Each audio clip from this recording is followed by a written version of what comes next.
बिस्मिल्लाहिर्रहमानिर्रहीम। अस्सलामुअलैकुम वीवर्स, आप देख रहे हैं सिरात मुस्तकीम सऊदी न्यूज़ चैनल।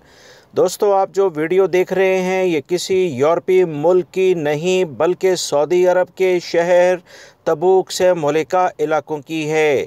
तबूक और इसके करीबी इलाकों में शदीद बर्फ़बारी शुरू हो चुकी है और लोग यूरोप जाने की बजाय इन इलाकों का रुख करने लग गए हैं।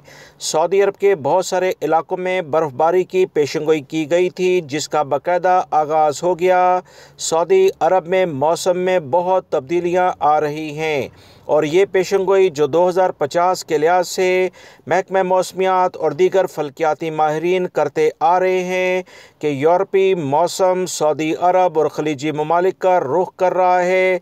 और आप लोग देखते होंगे कि यूरोपी ममालिक में भी शदीद गर्मी पिछले दिनों से शुरू हो चुकी है। ये तो अल्लाह रब्बुल इज़्ज़त ही बेहतर जानता है कि आने वाले दिनों में क्या होगा, मगर हालात और वाक़यात कुछ इसी जानिब इशारा करते हैं जो माहिरीन पेशेंगोइयाँ कर रहे हैं। आप इस वीडियो में देख सकते हैं कि सऊदी अरब के मुख्तलिफ इलाके शदीद बर्फ़बारी की लपेट में आना शुरू हो चुके हैं। महकमा मौसमियात इस बारे में पहले ही इतला दे चुका है। उम्मीद करता हूँ दोस्तों ये मालूमात आपके काम आएंगी वज़ारत सेहत की जानिब से जो हदायत जारी की जाती हैं ताकि तमाम लोग एहतियात बरतें और सेहत की ख़राबी से बच सकें। उम्मीद करता हूँ ये मालूमात आपके काम आएंगी। वीडियो लाइक करके शेयर भी कीजिएगा। अस्सलामु अलैकुम।